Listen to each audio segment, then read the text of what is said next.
We have been in the low power endpoint device business for quite some time based on ARM. And then we started working with SiFive and developing RISC-V based template. We like the idea of templates because in the endpoints you have a very long tail, so there's relatively small volume in any particular market, and it tends to need to be customized all the time. So resource-constrained devices are one of the burgeoning markets, according to a lot of people. And these are devices that typically have a relatively short communication range. So they'll be in a factory or something, they'll have a short communication. And they're characterized by a high connection volume, small data traffic volume, and of course low cost and low energy consumption because they're going to be deployed in lots of places, and they may even be battery powered.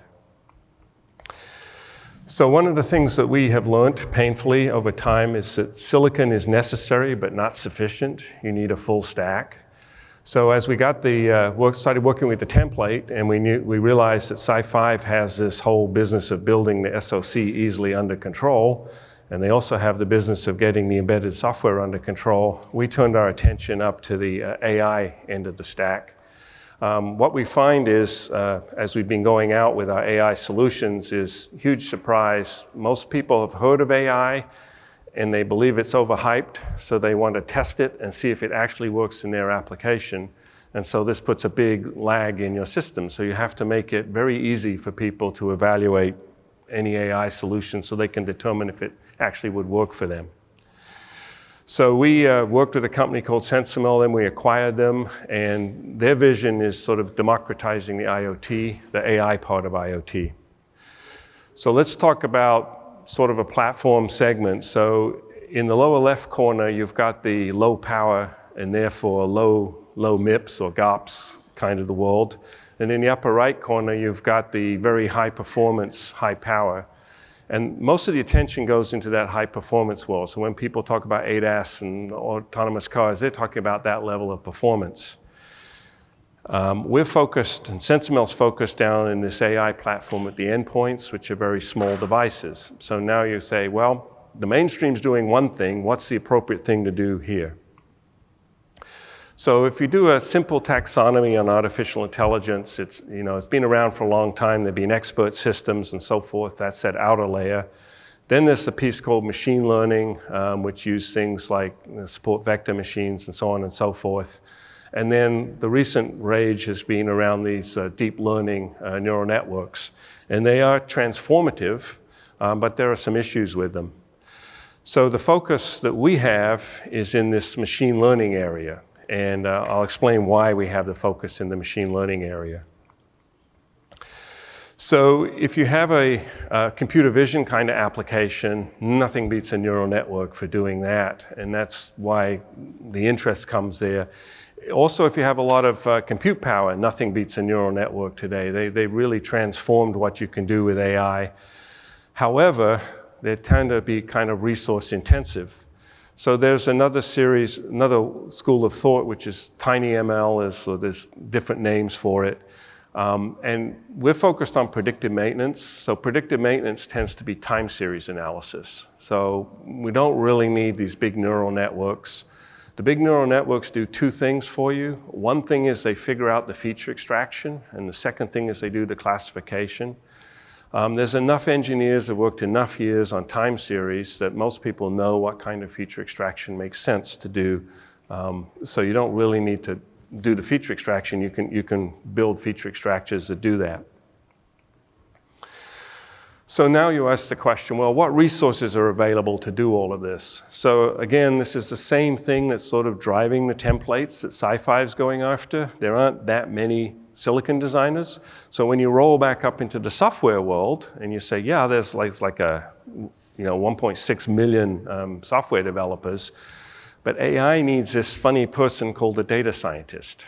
And if you look, there's only about 28,000 data scientists. It's probably why they command the high salaries they do. And there's about 128,000 sort of part-time people that do data science, have some data science skills.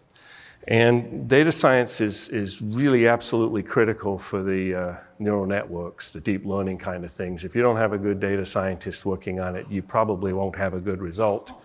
And that really limits the scope. And so if you think about endpoint AI, these tend to be smaller applications that won't justify hiring one of these 28,000 expensive data scientists. So what do you do about that if you want to sell silicon into this market?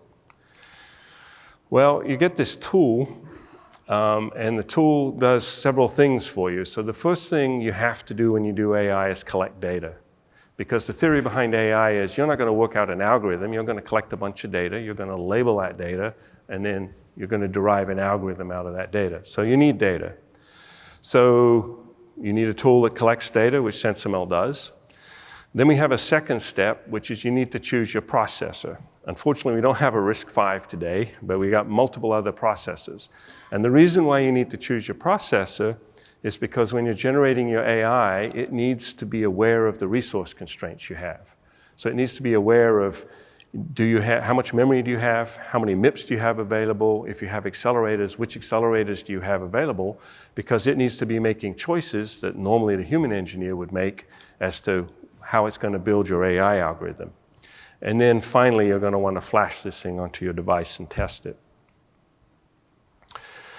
So to make this work for lots of people, to make it very easy for people to get into this business, we listen to Yunsub. He keeps telling us open standards, open standards. So solution, we believe, lies in open standards and automation, which is the other thing Yunsub always says all the time. So two parts of open standard and automation. The first part is this data collection. So the data capture lab that we have, it has open interfaces to control the data collection. So what that means is we have this software lab, and it can communicate over BLE or MQTT or other standards to our boards or to boards other people build. And it can tell those boards, oh, I want these sensors running, and I want them running at this data rate, and maybe I want this polarity, single-ended or double-ended, all the kind of stuff you need to do to grab data. We make that open so people can build their own boards, or competitors can build their own boards.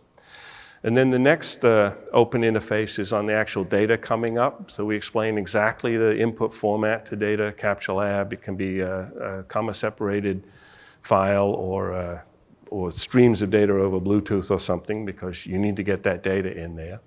And then what Data Capture Lab does, it's a powerful tool for managing your data set. So if you really think about AI, I mean, one of the predictive maintenance things we do is, okay, you've got a big motor, it's got a bearing on it, that bearing may be defective or not.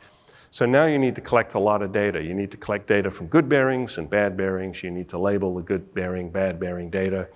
You find different technicians assemble things differently, so they have different characteristics. So you really need to label all your data with metadata that says who collected the data and when they collected it. So as you build your models, you can work out where there are problems and where there aren't problems. So we do that. And then you've got this labeling problem. And the labeling problem is sort of a semi-automatic problem. It takes human intelligence to say, well, this is a good event or this is a bad event. But because you need hundreds of copies of events, it's nice to have a tool that will then go in and say, well, I think this is a good or a bad event, and go through and label them all, and then let the human come back quickly and say yes, no, yes, no, yes, no. So you end up with a nice, big, solid data set. So in fact, on this bearing training we were talking about, what we found is that every time you rebuild it to slightly different tolerances. So you really need to collect a lot of data about, tear it down, rebuild it, tear it down, rebuild it, tear it down, and rebuild it, so you handle all of the tolerances. So if data is the new oil, and actually labeled data is the new oil for all of these things, what's the actual purpose of the AI? And that's to actually do the classification or the recognition. And you want more automation for that. So the SenseML analytic toolkit, it understands the resources available and the limitations of the target device. So you think about that for a minute, you go, that's going to be really important as we get more RISC-V devices out there, because one of the things RISC-V lets you do is you add your own instructions or add your own accelerators and so on.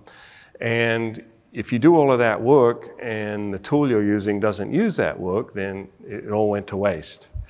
So here again, you can specify memory, MIPS, power consumption in different modes, all of that kind of stuff. And then the tool hunts through and it looks at, we have like 100 feature extractors. So it looks through, and these are time series data, it figures out which feature extractors give you the best separation.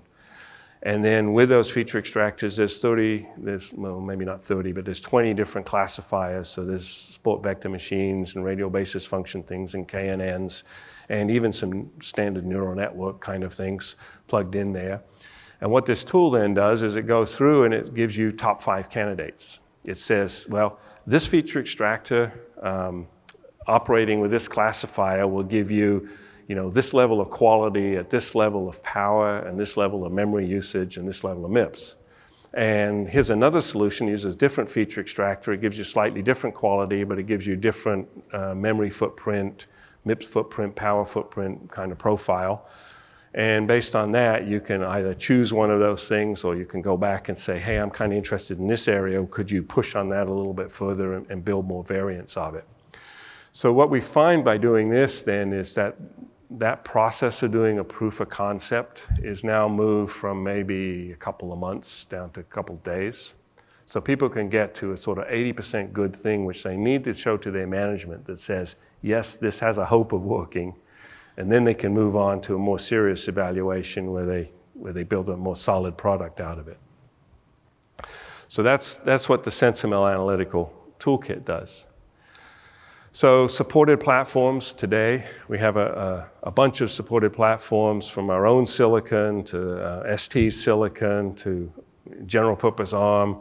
It can run from small things to big things, although it's more suited to the smaller things, Raspberry Pi, Nordic Semiconductor kind of things. We built a RISC-V chip called Arnold with the guys in ETH, Pulpissimo. So we've run on that. That has the FPGA in it. And then we're working with SiFive on this Freedom Aware template. So if you go on their website, that says, oh, Freedom Aware coming soon. And we'd really love if anybody else has a RISC-V, small RISC-V chip, to get a hold of that and port SenseML onto that. So coming back to the templates, recognizing that Endpoint's not going to be one device fits everybody. There's going to be a lot of variability. And in fact, we find in industrial there's even more variability than we imagined. So template seems like a perfect way to handle that. The Freedom Aware template is an ultra low power solution. It's optimized for consumer and industrial IoT. It'll be coming out sometime next year or available sometime next year.